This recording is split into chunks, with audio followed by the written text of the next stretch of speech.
5 buku terbaik yang aku baca di tahun 2024. Disclaimer dulu, ini buku-buku yang benar aku baca secara full ya, jadi bukan bukan hasil review dari platform lain atau dari orang lain, tapi ini benar-benar buku yang aku baca dari awal sampai selesai. Oke, untuk yang pertama itu ada novel dari Eka Kurniawan, judulnya Cantik Itu Luka.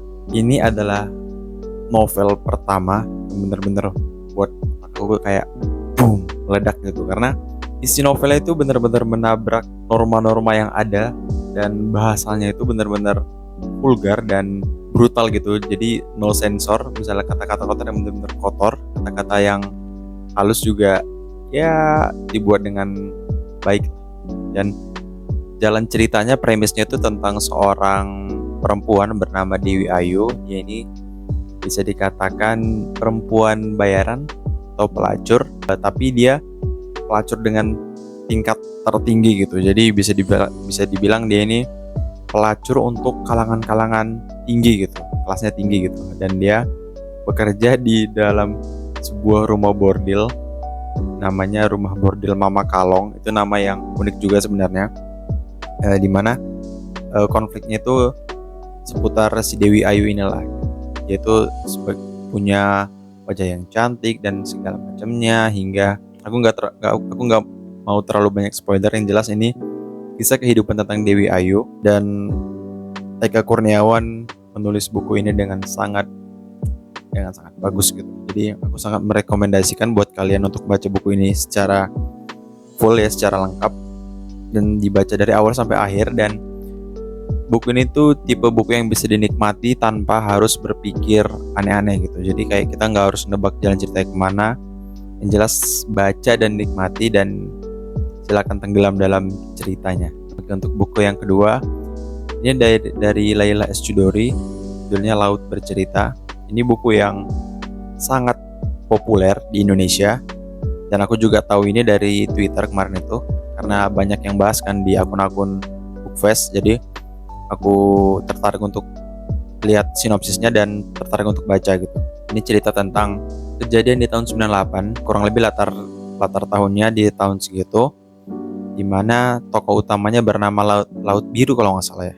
Kalau nggak salah aku ingat Laut Biru. Dia ini aktivis mahasiswa dari Jogja, kuliah filsafat kalau nggak salah ya. Kalau nggak salah dia kuliahnya filsafat, terus dia ikut demo lah ke Jakarta dan intriknya di sana segala macam.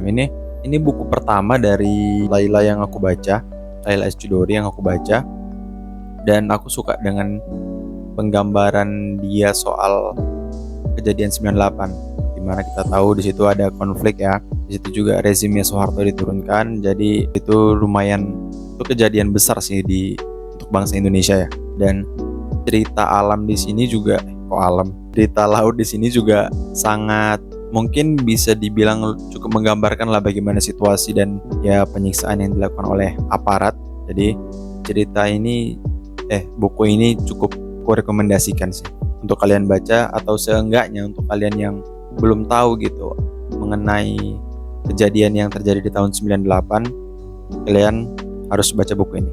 Itu cukup bagus lah. Dia menyelipkan, ceritanya fiksi BTW, cerita si Laut Birunya ini fiksi, tapi kejadian di dalam ceritanya itu fakta, kayak culikan beberapa aktivis, terus pemberedelan terhadap mahasiswa, itu beneran terjadi gitu, ada faktanya. BTW ini kameranya bagus kan. Oke, itu untuk buku yang kedua, Laut Bercerita. Dan buku yang ketiga itu dari penulis luar. Ini buku self improvement dari Brianna Weiss, judulnya The Mountain Issue. The Mountain Issue ini aku kalau nggak salah tahu dari mana ya, dari Twitter atau dari Instagram ya. Jelas buku ini tuh buku self development gitu. Ntar aku udah sedikit lupa, mau buka catatan dulu. Bukunya ini tuh tentang bagaimana kita itu memandang diri kita sendiri gitu. The Mountain Issue, bisa dibilang bagaimana kita melihat diri kita sebagai gunung yang besar yang memiliki potensi besar, namun seringkali terhalang oleh hal-hal yang berasal dari diri kita sendiri juga gitu. Kayak kita bisa mensabotase diri kita sendiri. Dalam buku ini ditulis tuh self-sabotage comes from what's unfamiliar. Jadi bisa dibilang hal-hal yang menghalangi diri kita itu memang berasal dari hal yang gak familiar bagi kita gitu. ketika kita melihat hal yang baru dan kita ngerasa nggak familiar, ya itu tuh seringkali menghentikan kita. Padahal seharusnya hal yang unfamiliar itu, kalau kita bisa menanganinya, itu bisa menjadi batu loncatan diri kita sendiri. Contohnya berbicara di depan umum, berbicara di depan kamera, termasuk yang aku lakukan sekarang ini tuh salah satu cara untuk menghilangkan self sabotage gitu. Maksudnya aku nggak mensabotase diriku sendiri, aku mulai berani ngomong di depan kamera. Sebenarnya memaksa, nggak, aku tahu ini kualitasnya jelek banget. Aku ngomong masih apa namanya, artikulasinya masih kurang jelas, but it's okay, kita sedang mencoba gitu. Dan nggak ada yang bagus di percobaan pertama. Kameranya turun terus. Tadi buku ketiga, The Mountain Issue, ada banyak sih kutipan-kutipan yang aku ambil dari buku ini. Kayak what you believe about your life is what you will make true about your life. Jadi kayak mungkin kayak ada teori apa yang namanya. Jadi apa yang kita pikirkan itu akan terjadi ke diri kita sendiri. Aku lupa apa namanya teorinya. Pokoknya ada itu istilahnya. Terus ada lagi nih kutipan. All you're going to lose is what was built for a person you no longer are. Jadi apapun yang hilang dari diri kita gitu, itu sebenarnya adalah hal yang hal-hal yang kita tinggalkan, burukan yang kita tinggalkan itu sebenarnya untuk hal-hal untuk diri kita yang dulu gitu. Jadi jangan takut untuk kita memulai dan kehilangan beberapa hal, karena itu tuh hal-hal yang buruk dari diri kita. Kan kita ini mau berubah gitu kan, mau ke arah yang lebih baik. Jadi untuk kita menuju ke arah sana, itu tuh harus meninggalkan hal-hal yang sebenarnya buruk bagi kita gitu. Contohnya ya mungkin pertemanan, kita harus meng-cut beberapa teman yang tidak bagus dan tidak baik bagi kita tinggalkan aja, nggak apa-apa gitu. Dan ini harus ada satu lagi nih. First, all that matters is what you do, what you really want to do. Jadi, hal yang pertama yang paling penting itu adalah melakukan hal yang apa benar-benar ingin kita lakukan gitu. Jadi, ada istilahnya itu mental block. Jadi kita tuh harus menggeser dulu mental block ini. Kita harus mendorong blok ini agar kita bisa mau memulai gitu. Karena hal yang pertama kali susah dilakukan itu sebenarnya memulai. Just do it gitu.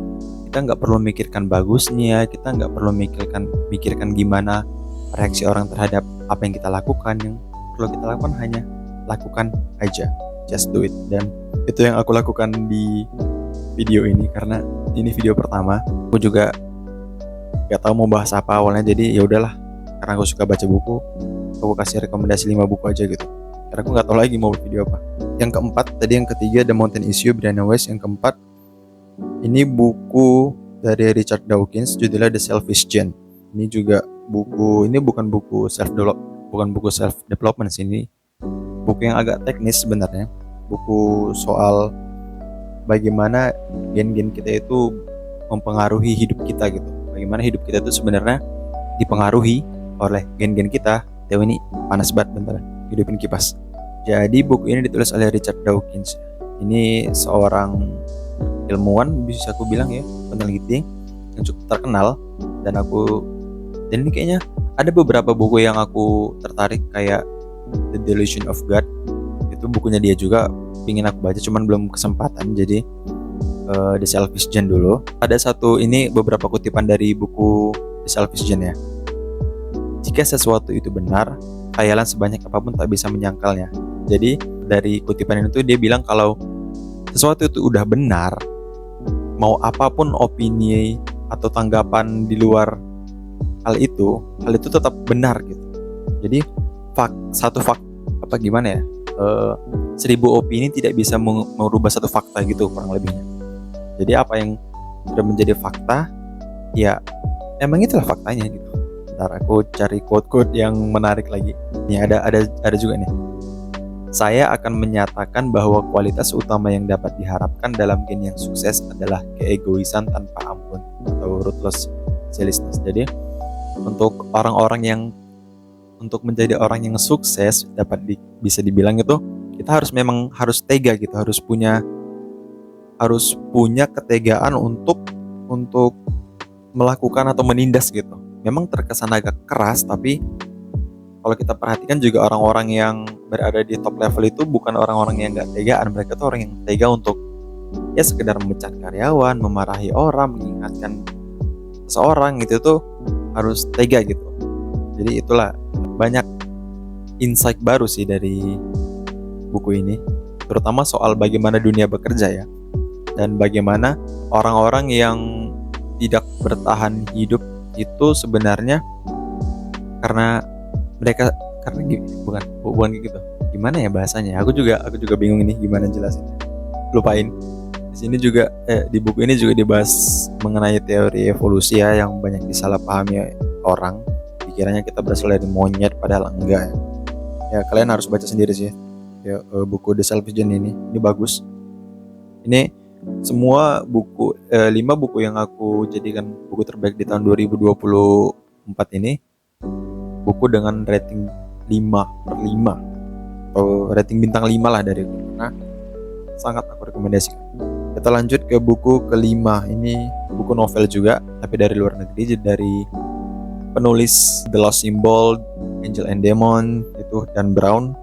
Bukunya itu Inferno. Sebenarnya ini agak telat sih, karena buku Inferno ini udah jadi film, bahkan sangat bestseller. Jadi film, cuman aku baru baca tahun kemarin. Aku baru baca tahun ini.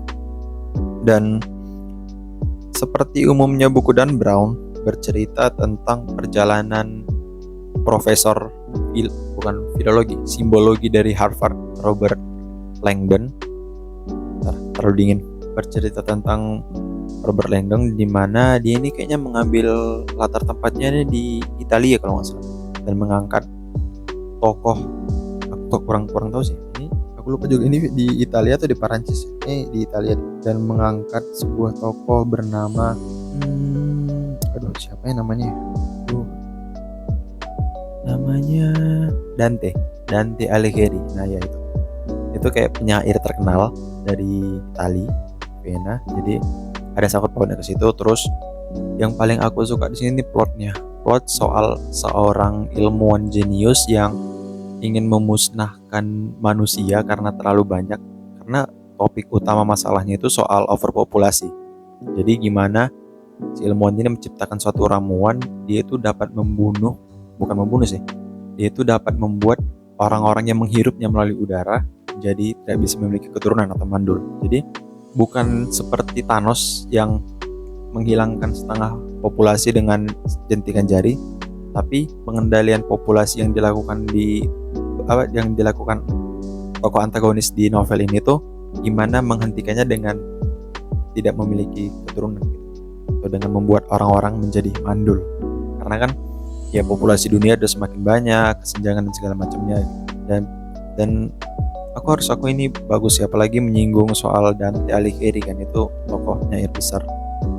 Dia itu yang nulis ada 3 kalau nggak salah namanya, Inferno, Purgatorio, dan Paradiso. Itu ada, dia itu menulis sebuah puisi namanya Divine Comedy, kayaknya ya kalau nggak salah namanya Divine Comedy, dan itu terdiri dari 3 bagian ya. Ada Inferno, neraka, Purgatorio itu kalau nggak salah pemakaman, kuburan, terus Paradiso itu surga.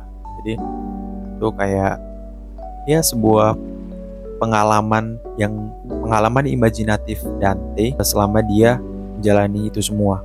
Dia ceritanya berhayal masuk ke neraka, terus Purgatorio ini aku lupa ya, kuburan gitu, terus ke Paradiso deh, ke surga. Ini buku yang seru membacanya gitu, karena buku yang setiap kali kalian berhenti baca tuh kayak aku pengen baca lagi gitu. Ya klasiknya Dan Brown lah. Ini buku juga udah jadi film juga, yang memerankan Robert Langdonnya aku lupa siapa nama aktornya.